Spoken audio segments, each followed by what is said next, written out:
Did I ever tell you that my father played for the Denver Broncos? No. Welcome to Watch Mojo, and today we're counting down our picks for the top 20 darkest South Park moments. I can't watch! Let's get out of here, Kyle! Why would Spielberg and Lucas do this? Come on, let's go! For this list, we're looking at the darkest, grimmest, and most disturbing moments from South Park. Which moment made you think, alright, now that's messed up? Let us know below. Number 20. Garrison's way too detailed surgery. Season 9 of South Park begins with the boys' teacher undergoing gender-affirming surgery. As it's happening, we're given explicit and overly precise details by the doctor as to what is taking place. We're also shown graphic stock footage so we can see exactly what's going on. Showing gender-affirming surgery on TV in 2005 was forward-thinking, and in theory, progressive. But the way it's presented here is undeniably dark and difficult to watch, because it's unlikely anyone who tuned into this cartoon expected to be confronted with vivid live-action surgical videos. Number 19. Superman's new infatuation. Best known for playing Superman, actor Christopher Reeve was an inspiration to many for the strength he demonstrated after enduring an accident that left him with paralysis. So, of course, South Park decided to spin that in the worst possible way. As most of you know, I am a strong supporter of stem cell research. In real life, Reeve campaigned actively for an increase to the federal funding of embryonic stem cell research. On South Park, this somehow translated to him being obsessed with draining fetuses and essentially turning into a power-hungry supervillain. You won't stop me, Hackman! To say this is a gross misunderstanding of the science on top of being offensive is an understatement, so it definitely left a bad taste in the mouth of anyone who had looked up to the actor. Number 18. Athletic babies. Basically, the entire premise of this episode is dark. It centers on Cartman and the boys taking advantage of innocence with drug issues. Who cares? Lots of people will when I tell them! We made $1,000 in 11 days. You what? However, perhaps one of the darkest moments is when Kyle ultimately decides to join Cartman's scheme. Worse yet, he originally intended to help the victims after seeing an extremely sad commercial. It's tough to pick the absolutely darkest part though, whether it's Kyle's involvement, just witnessing what's happening at all, anytime the characters try to justify their actions, take your pick. Number 17. Human Sentai Pad. This might be one of the most disturbing and shocking predicaments Kyle finds himself in during the entire series. And all because he didn't read a user agreement. I'm not going with you! You've agreed to all of this! Hey! It's not long before Kyle unwillingly takes part in a dark experiment reminiscent of the one shown in the notorious film The Human Centipede. The only thing perhaps more disturbing than the experiment itself is the fact that all Steve Jobs seems to be concerned about is whether the device can read or not. Wait, no. We'll give that honor to Cartman's pure joy at using the configuration. Number 16. Steve Irwin.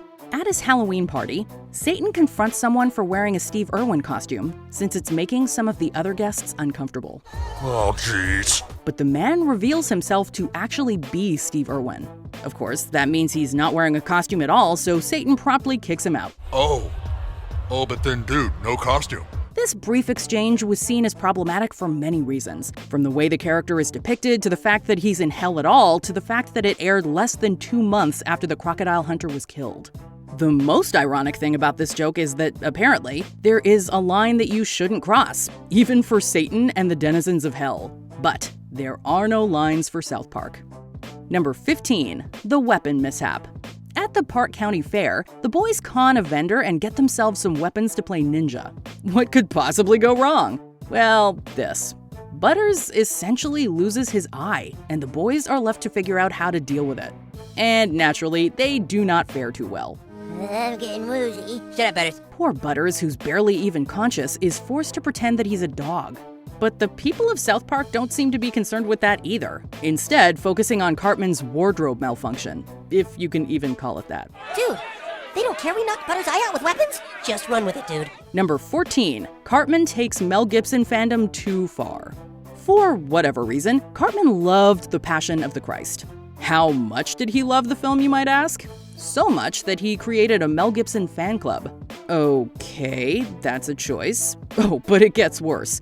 Wait until you see what he's wearing and get a good sense of what his intentions with this club truly are. We all know why we're here. Worst of all, the clueless members who join the group are oblivious to what he's trying to do and simply follow along. Oh, this is fun! And if that wasn't bad enough, they never actually realize what they're doing, as they only decide to leave the club after seeing how bonkers Mel Gibson is in person.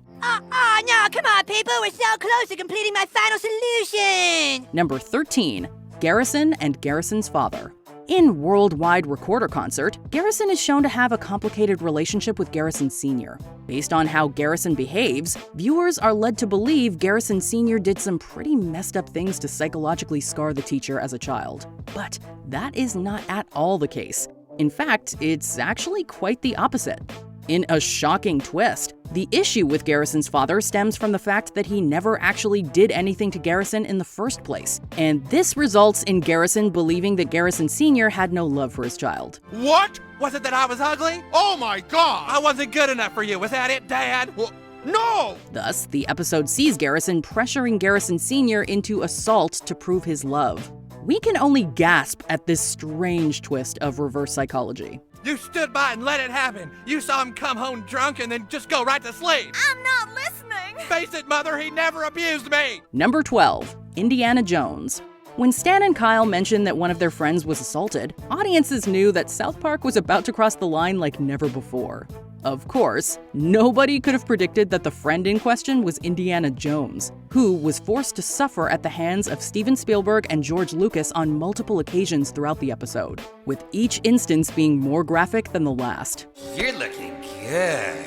No, what are you gonna do to him? While there is some pretty clever satire here, this incredibly dark imagery had a lot of people feeling grossed out, disturbed, and uncertain if they should be laughing or in shock. Was Kingdom of the Crystal Skull really that bad? We can't help him now.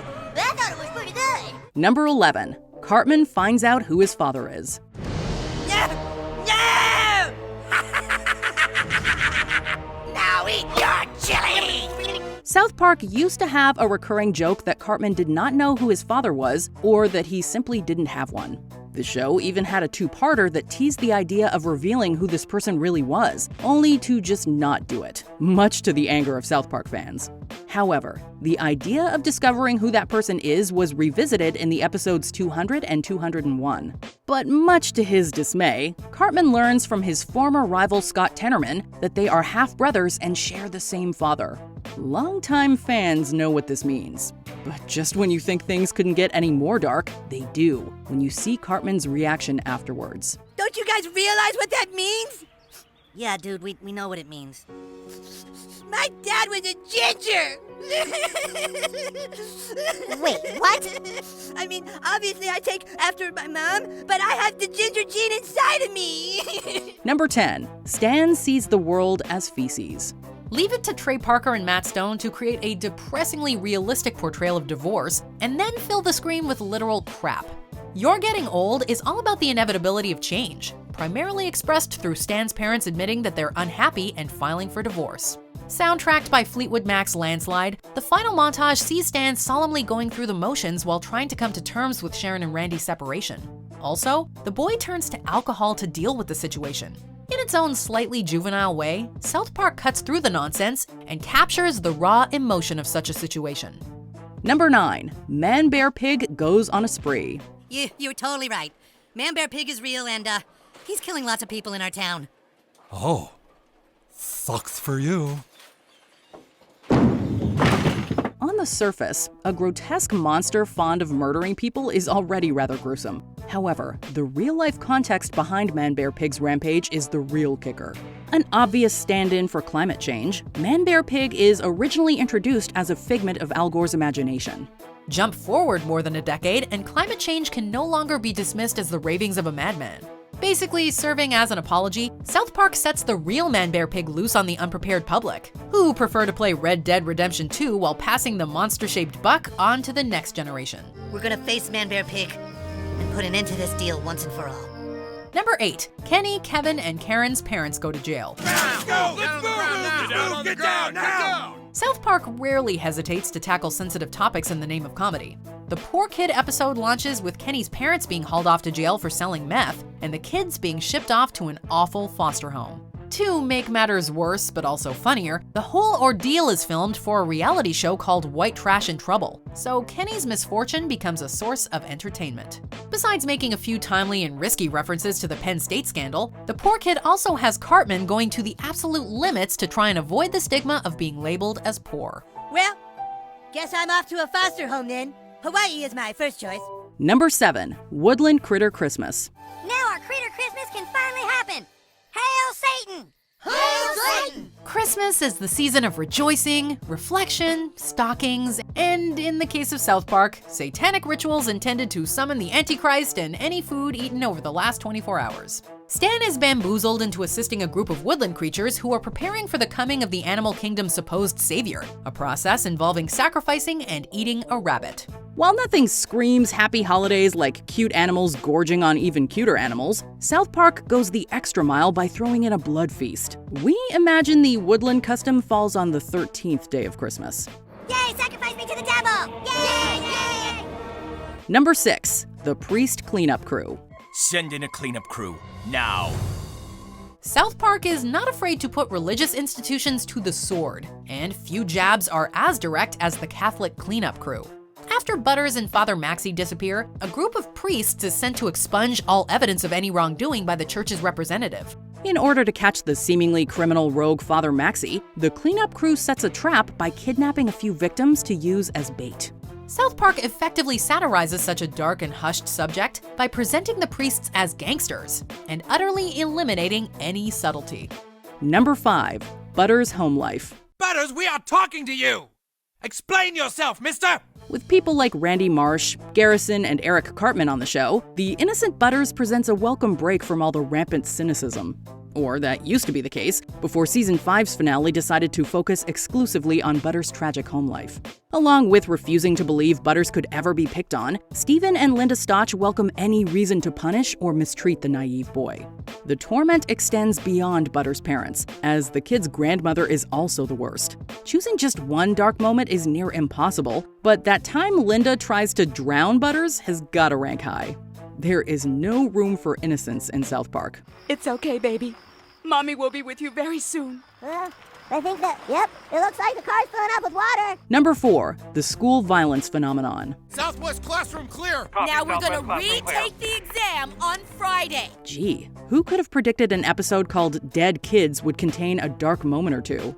When South Park Elementary becomes the scene of multiple incidents of violence, the town's adults, teachers, and students treat the problem as a minor inconvenience rather than anything meriting a proper discussion. As the only one truly troubled by what's happened, Stan's mother Sharon is ostracized, mocked, and eventually broken by the town. Any premise involving this kind of violence is destined to be dark, but Dead Kids is totally devoid of any optimism that a solution may be found in the future. What other thing? What happened at school today? Number 3. Britney Spears. It's Britney Watch! Considering South Park frequently injects religious figures into episodes, it's safe to assume celebrities are unlikely to be handled with kid gloves. The cartoon outing Bono as a sentient piece of feces is all in good fun, we guess, but a disturbed Britney Spears pulling the trigger of a gun is considerably darker. Despite being short half a skull, Britney continues to fulfill her duty as the pop princess. Released just 2 months following Britney's heavily publicized breakdown, South Park's episode presents the press as vultures feasting off the celebrity's fragile mental state. Number 2. Chef's Brainwashing and Death. Children! Driven by anger and grief, the return of Chef was South Park's response to Isaac Hayes' quote, Scientology entourage, reportedly making a statement on his behalf requesting he be released from the show after the cartoon openly mocked Scientology. In this episode, Chef joins the Super Adventure Club, an organization of traveling criminals who utilize brainwashing techniques to convince new members to fall in line. The boys try in vain to save Chef, but the club's conditioning is too deeply ingrained to break.